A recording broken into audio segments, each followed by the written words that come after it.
आपका हृदय से स्वागत है। अभिनंदन है, अभिवादन है।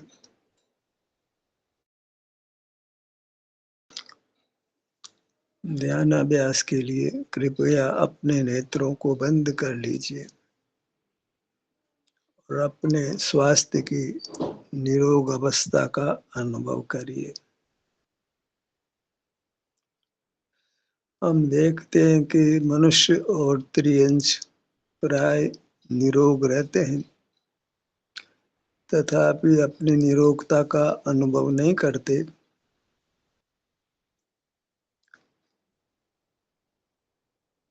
जो क्षुधा, त्रसा, शीत, उष्ण रोग आदि लगे हैं, उनके मिटाने का उपाय करते रहते हैं।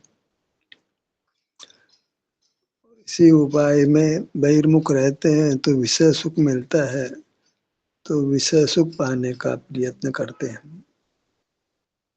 दुख मिलता है तो उसको मिटाने का प्रयत्न करते हैं। बाहर रुकने के अनेक कारण हैं, जिस कारण से जीव बाहर रहता है और अपने स्वास्थ्य की स्थिति जो स्वभाव है, जो उसे प्राप्त है, भले पूर्ण प्राप्त नहीं है, अंश में प्राप्त है, उसका अनुभव नहीं करता है।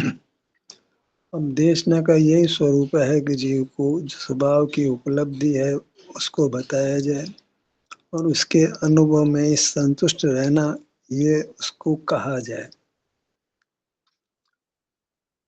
बाह्य प्रयत्नों को शिथिल करे, कम करे, कम से कम करे। अधिक से अधिक उपलब्ध स्वास्थ्य की स्थिति को भोगे, जिससे बहिर्मुखता नहीं हो, रागादिक नहीं हो, कर्म का बंध नहीं हो और जीव अपने सुख को बढ़ाता हुआ पूर्ण कर ले।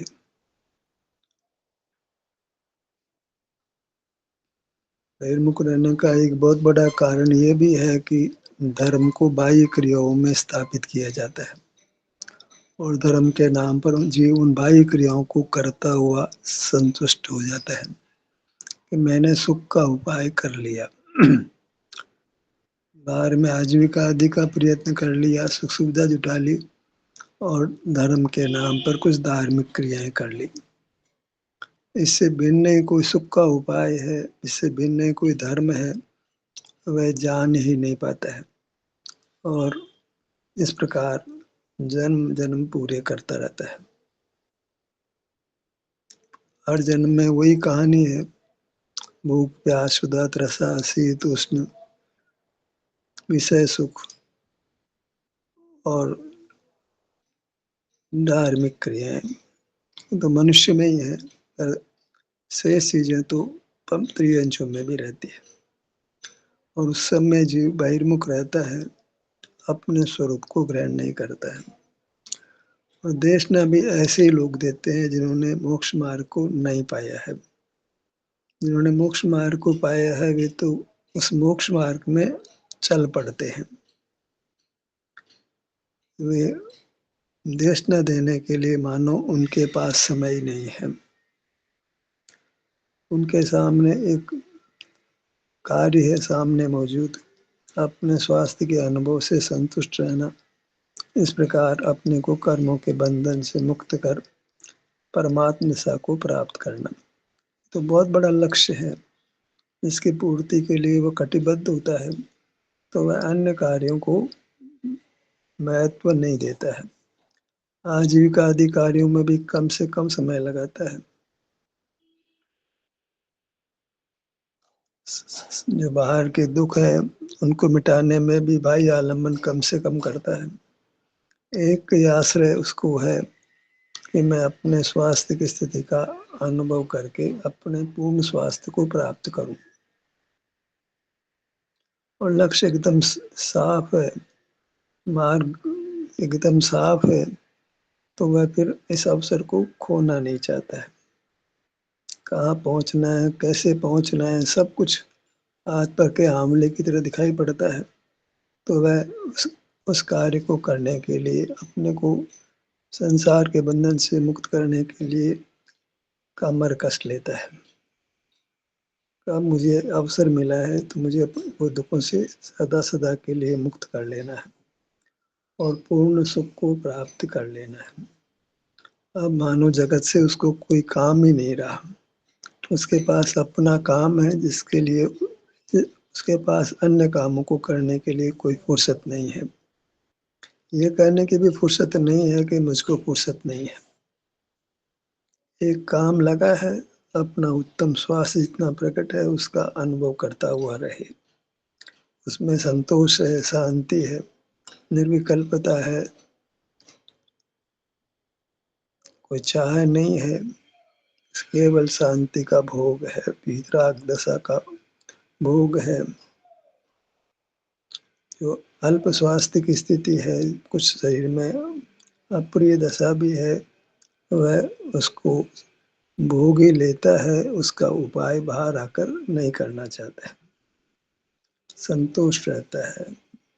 चाह है वह स्वयं ही दुख है तो किसी प्रकार की चाह नहीं करता है, किसी उपाय उपाय की चाह भी नहीं करता है, क्योंकि उसमें पराधीनता है और पराधीनता में दुख है ही। पराधीनता का विश्वास नहीं किया जा सकता है। दवा है वो लाभ की जगह हानि भी पहुंचा सकती है, पर अपना स्वाधीन उपाय है, उसमें कोई जोखिम नहीं है। स्वाधीन उपाय है अपने को स्वास्थ्य जितना उपलब्ध है उसको भोग लेना है।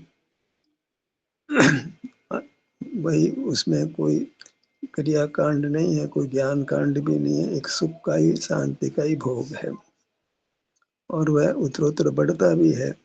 तो उससे उसको संतुष्टि रहती है कि मैं सन्मार्ग में हूँ और इसी मार्ग पर चलकर मैं पूर्ण दशा को प्राप्त कर लूंगा।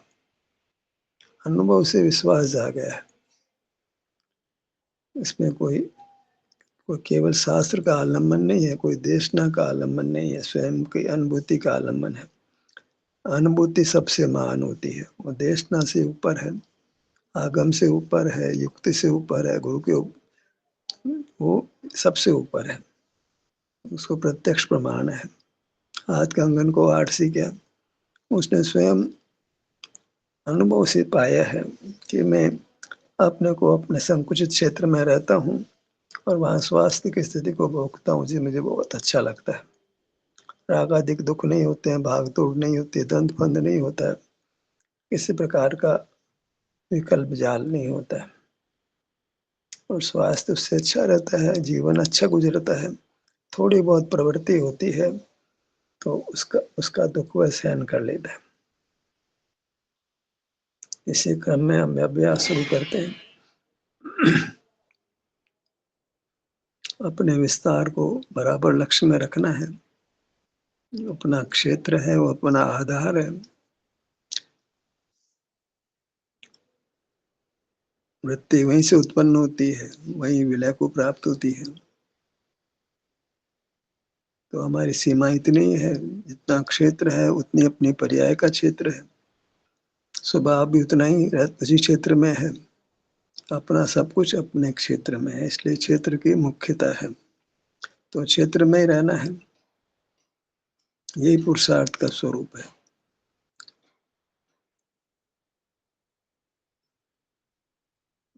और आज का विज्ञान भी इस बात को स्वीकार कर रहा है कि जीव अपने क्षेत्र को विषय करता है, जिसको बॉडी स्कैन कहते हैं, तो उससे उसको आराम मिलता है, उसको हार्मोनल चेंजेस होते हैं, उसका मूर्त शरीर है वो ठीक हो जाता है, अच्छा हो जाता है बिना औषधि के।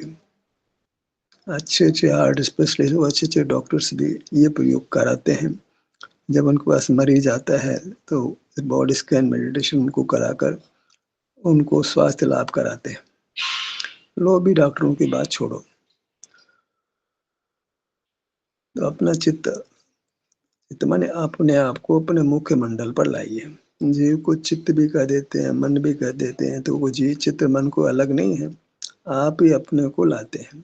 अपने ध्यान को माने अपने को, अपने चित्त को, अपने मन को। देखो मन चित्त कोई अलग नहीं है, हम ही अपने को किसी भाग पर लाते हैं। तो अपने को अनेक नाम मिल जाते हैं, आत्मा नाम मिल गया, चित्त नाम मिल गया, उपयोग नाम मिल गया, ज्ञान मिल गया, ध्यान मिल गया, अनेक बातें, पर वास्तव में हमको अपने भाग पर आना होता है। तो हम अपने मुखमंडल पर आते हैं। ये व्यवहार की भाषा है, वास्तव में ये प्रयोग पद्धति है।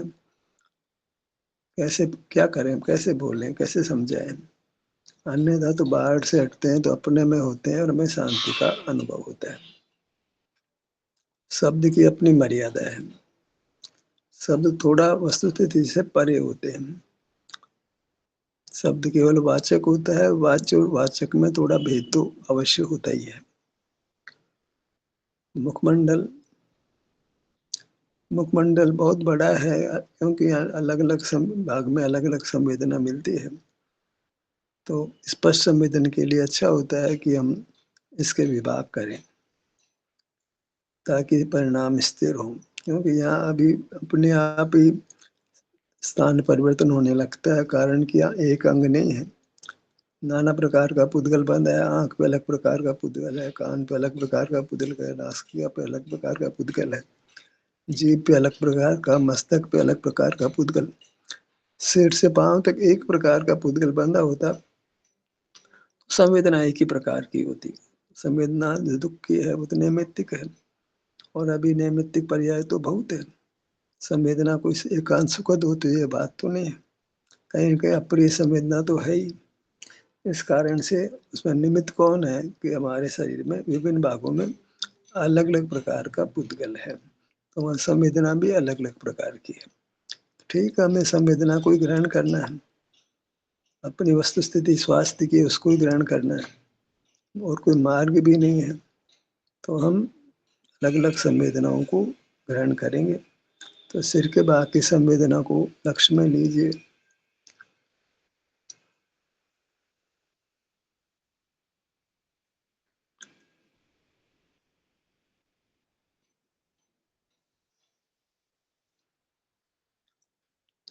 ये एक प्रयोग पद्धति है। अगर इसके बीच में हम किसी शास्त्र को लाएँगे ना, तो तकलीफ होने वाली है। तो यह शब्दों से तो बचना है, और शास्त्र सारे शब्दात्मक हैं, तो कम से कम प्रयोग।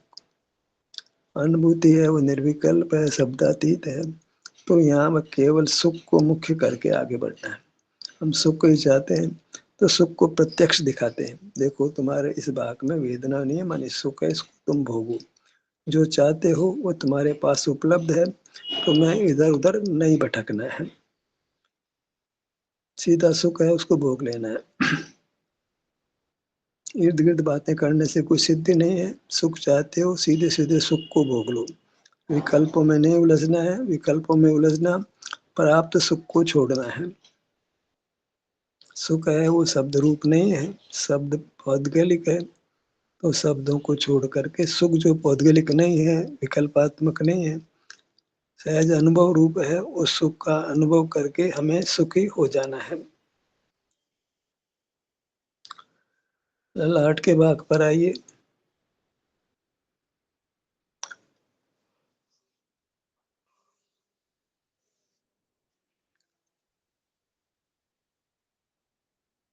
हमने सिर के भाग में, ललाट के भाग में वेदना को भोगा है, तो अभी वेदना नहीं है, तो इसको अच्छा मान ही सकते हैं।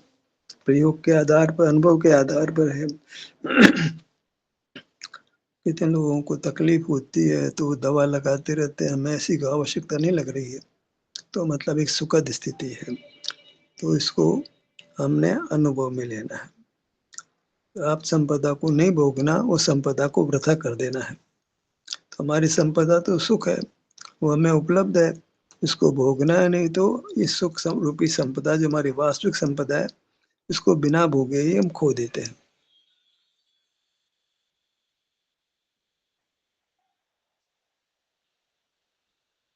और ठहरना तो अपना काम, इसमें दूसरे का कोई रोल नहीं है। ये काम हमको ही करना है, किसी को हम नहीं कह सकते कि आप के कारण से हमें सुख नहीं हुआ, मेरे को आप के कारण से मैं सुख से वंचित रहा। ऐसा दोष दूसरे को नहीं दे सकते।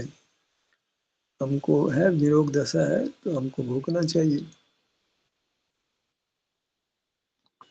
एकांत रोग ही होता, एकांत वेदना ही होती है, वो स्थिति तो नहीं है।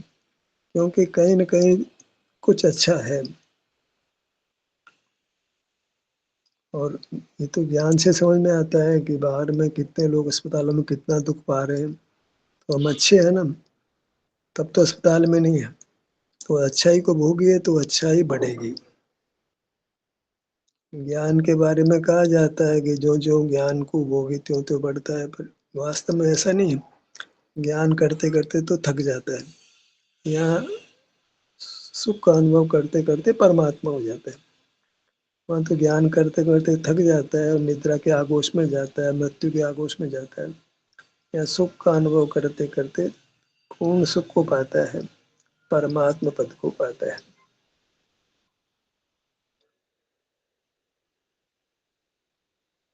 कानों के भाग पर आइए, बाएँ कान का भाग।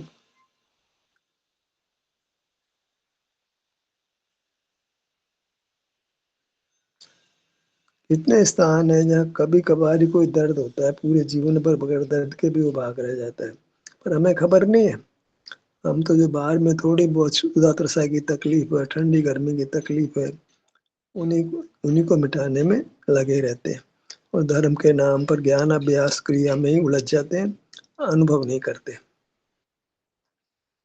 शब्दों में केली करते हैं, क्रियाओं में केली करते हैं और अपने अनुभव से वंचित रहते हैं। मार्ग तो अनुभव रूप है और अनुभव को शब्द नहीं है। कोई अनुभव को शब्द दिए भी नहीं जा सकते। मोक्ष मार्ग है वो अनुभूति प्रसूत होता है, तो अनुभूति को कैसे शब्द देंगे, उसको ध्वनि भी क्या देंगे। भगवान की दिव्य ध्वनि होती है, परंतु स्वानुभूति प्रसूत होती है। अब स्वानुभव को क्या शब्द भगवान देंगे, कैसे उसका कथन करेंगे, अनुभव को कैसे कहेंगे। जिसको अनुभव होता है वही जानता है, उसका वर्णन कैसे करेंगे, सुख का वर्णन कैसे करेंगे, जो अवक्तव्य है दिव्य ध्वनि में कैसे आएगा। दाया कान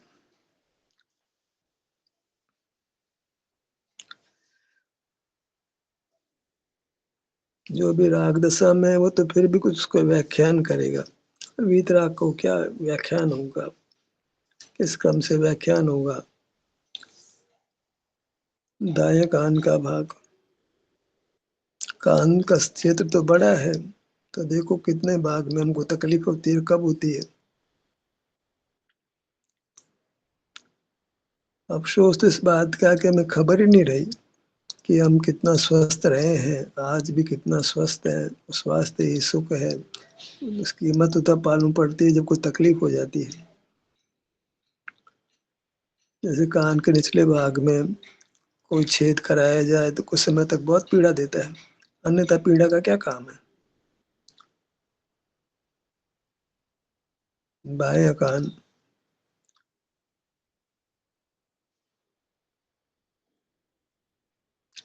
दायां कान। जब भी अंग का नाम लिया जाए तो केवल अंग नहीं लेना है, वहाँ स्वास्थ्य की स्थिति को लेना है, वेदनारत स्थिति को लेना है। क्योंकि हम सुख चाहते हैं तो क्षेत्र के नाम मात्र से संतुष्ट नहीं होंगे, संतोष आता है सुख से। सुख ही हमारा धन है, वो मिलता है तो हमको संतोष मिलता है। बायां नेत्र,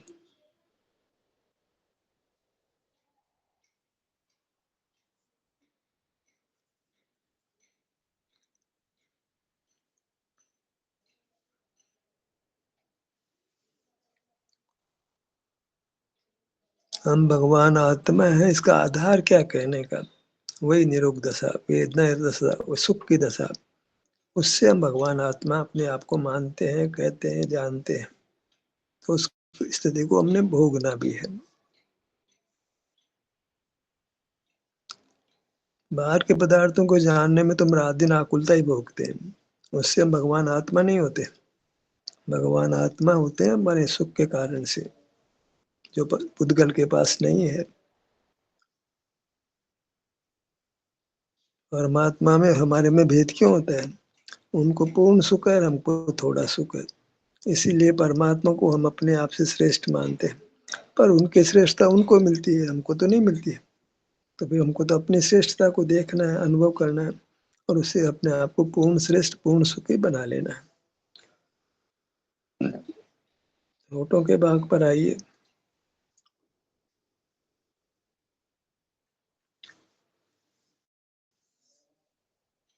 ये मार्ग अनुभव का है, शब्दों को नहीं पकड़ना है, वाच्य को पकड़ना है। हम क्या शब्दों में रुक जाते हैं, वो सुना है उसी में रुक जाते हैं, उसके आगे नहीं बढ़ते।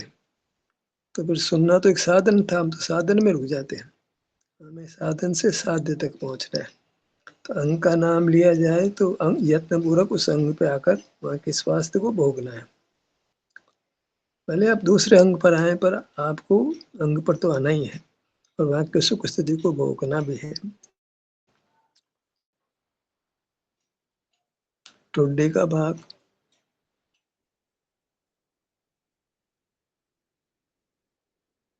ये कोई भाग मान लो टकरा जाते हैं, फ्रैक्चर हो जाता है,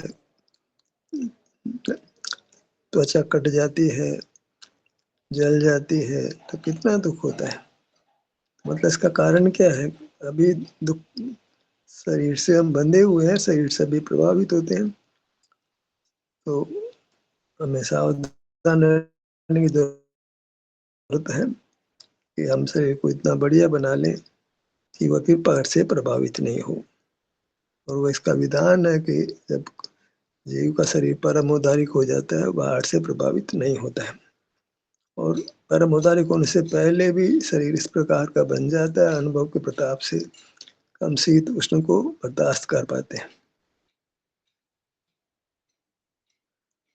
और हमारा शरीर इतना, बाहर का शरीर भी इतना मनोहर हो जाता है कि शिकारी जंतु भी हमको नमन करने लगते हैं। काम सारा हम अपने में ही करना है और उससे सब बाहर का माहौल भी अपने आप अच्छा हो जाता है। अब उसको कर्म पे डालो या आपकी मर्जी है, बाकी कर्म पर डालने से कोई फायदा नहीं। बस अपने अनुभव से हमें अंतर्बाह्य अनुकूलता होती है। बार बार कर्म को याद करना अच्छी बात नहीं, वो पर को याद करना है। पर के याद करने से दुख ही मिलेगा, सुख नहीं मिलेगा। गर्दन के भाग पर आइए।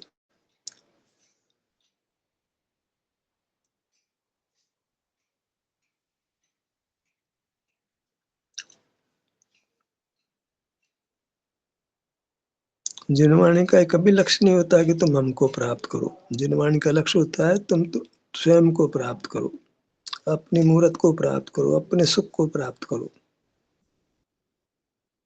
जो अंगुली दिखा रहा है, अंगुली से चंद्रमा को दिखा रहा है, उसको अंगुली नहीं दिखानी है, उसको वास्तव में चंद्रमा दिखाना है। तो जिनवाणी स्वयं अपने आप को नहीं दिखाती है, जिनवाणी हमको अपना स्वरूप दिखाती है। ऐसे ध्यान कराने वाला है तो उसकी वाणी को मुख्य नहीं करना। वाणी नहीं कहते कि तुम मुझे सुन, वाणी केवल जगह बताती है जहाँ आपको सुख भोगना है। आपको अपने दिव्य शरीर में भेजने का काम वाणी के, लेकिन जाना आपको होता है। हम वाणी को सुनते रहे तो कुछ फायदा नहीं होगा। हमें अपने शरीर पर जाना है, वहाँ स्वास्थ्य की स्थिति को पाना है और उसके अनुभव रूप बने रहना है। सीने के भाग पर आइए।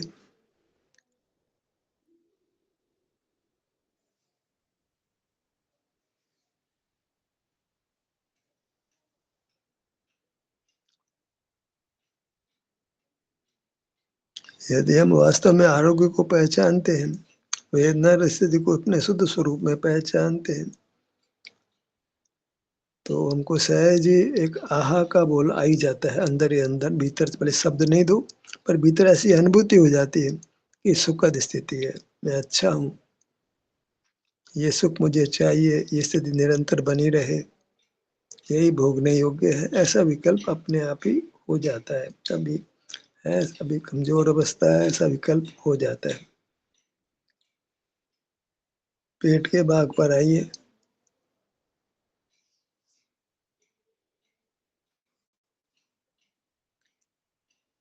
हमको अनुभूति रही है, रंगों की नाम की भी हमको प्रसिद्धि हो गई है, बचपन में हो जाती है।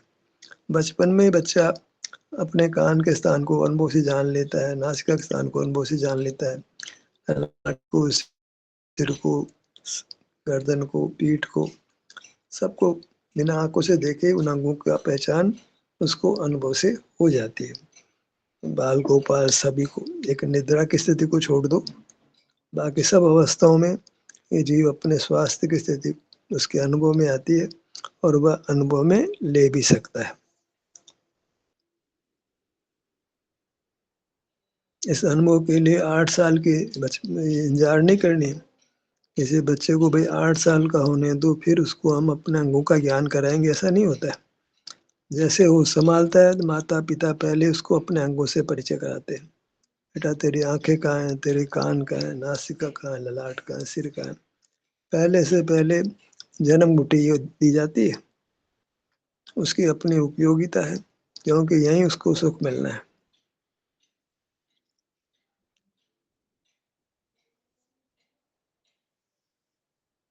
ऐसे हमको सिर से पैरों तक विचरण करना है। अपना ही स्वरूप है, अपना ही सुख है, जहाँ पर का काम नहीं है। पूरा आत्मसंतोष है, स्वयं से ही स्वयं के प्रति समर्पण है। पराधीनता नहीं है, स्वाधीनता है और विषयानंद नहीं है, ये शुद्ध आनंद है, स्वाधीन आनंद है। इसको हमें अपने शरीर से लेना चाहिए। ध्यान का सत्र यहीं समाप्त होता है। आपकी सहभागिता के लिए धन्यवाद।